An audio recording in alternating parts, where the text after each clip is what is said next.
नमस्कार। आत्मदीपो भव की अगली कड़ी में आपका स्वागत है। मेरी इस कहानी का शीर्षक है दहेज की पोटली।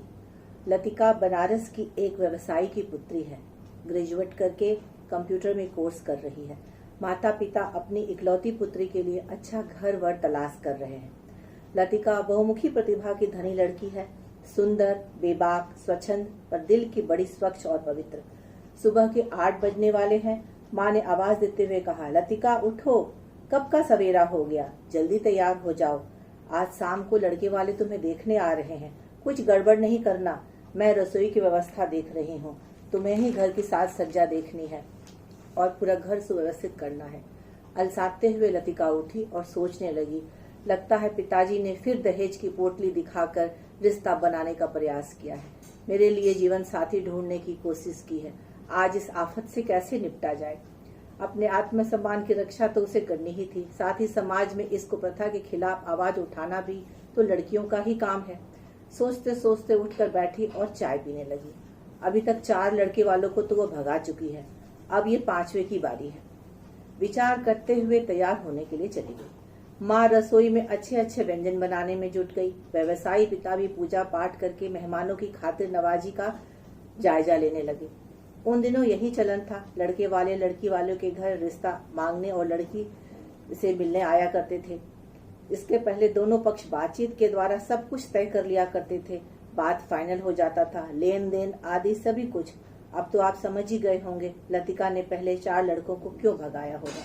हाँ, आप सही सोच रहे हैं, लेनी देनी या यूं कहें दहेज की पोटली। लतिका ने प्रण कर रखा था कि वह सौदेबाजी के रिश्ते को कभी स्वीकार नहीं करेगी और पिता से कोई विवाद भी नहीं करेगी।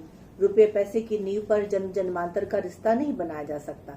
बन भी जाए तो उसका सुनहरा भविष्य नहीं होता। अब तो अमर साहू जी का आना तो तय हो चुका था। गौरवपुर से अमर साहू जी अपनी पत्नी और बेटे निकुंज के साथ पहुंच चुके थे। साहू जी का पुत्र मेडिकल की पढ़ाई कर रहा था, फाइनल ईयर चल रहा था। लतिका के पिता ने डॉक्टर दामाद की लालसा में एक मोटी रकम देने का और डिस्पेंसरी खुलवाने का वादा किया था। इसी वादे से प्रभावित होकर साहू जी व्यवसायी की पुत्री से अपने पुत्र का रिश्ता पक्का करने आए थे। सच में हमारे समाज का ये एक बड़ा ही कुरूप चेहरा है। खुद पुत्री के पिता ही दहेज की पोटली को लेकर घूमेंगे तो लड़की वाले को सिर्फ दोष देना क्या ठीक होगा। कौन समझाए बेटियों के माता पिता को। सोचते विचारते धीरे धीरे चलकर लतिका स्वागत कक्ष में पहुंच गई। सभी बड़ों को प्रणाम किया, माँ के पास बैठ गई। सुंदर लतिका पहली नजर में ही सबको पसंद आ गई। बात तय हो गई। साहू जी दिन निकलवाने की बात करने लगे। तभी लतिका असमंजस की स्थिति से उठकर खड़ी हो गई। लड़के की तरफ देखी और बोली, मैं ये विवाह नहीं कर पाऊंगी। कर लिया तो निभा नहीं पाऊंगी। ये तो सौदेबाजी है। पवित्र रिश्ता ऐसे थोड़े ही बनता है। सभी शांत लतिका की बातें सुनते रहे। अमर साहू जी चुपचाप परिवार के साथ धीरे से वहां से सरक गए। लतिका के माता पिता सिर पर हाथ रखकर बैठ गए। अब क्या होगा। समाज में कितनी बातें बनेंगी। सारे रिश्ते खुद ही ठुकराती जा रही है। कैसे बिटिया तेरा ब्याह रचाऊं। सही बात पर पहुंचना जरूरी था। बेटियों के ब्याह कर दूसरे घर भेज देना क्या यही कन्या के पिता की जिम्मेदारी है। सौदेबाजी के रिश्ते से क्या बेटियां सुखी हो पाती हैं। भावनाओं की सौदेबाजी क्या संभव है। लतिका ने सही किया या गलत ये आप विचार करें।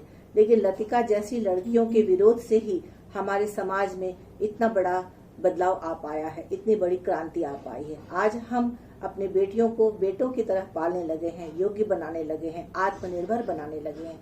शारीरिक दृष्टि से पुरुषों से कमजोर नारी पुरुषों से मानसिक रूप से कहीं ज्यादा सशक्त होती है। माता पिता को बुराई और बुरी नजर से उसे बचाने की कोशिश करना चाहिए, लेकिन उसे एक अच्छे मुकाम पर पहुंचाने की भी पूरी कोशिश करना चाहिए। आइए हम समाज से इस कुप्रथा को भगाने की कोशिश करें, इसे दीपक दिखाने की कोशिश करें।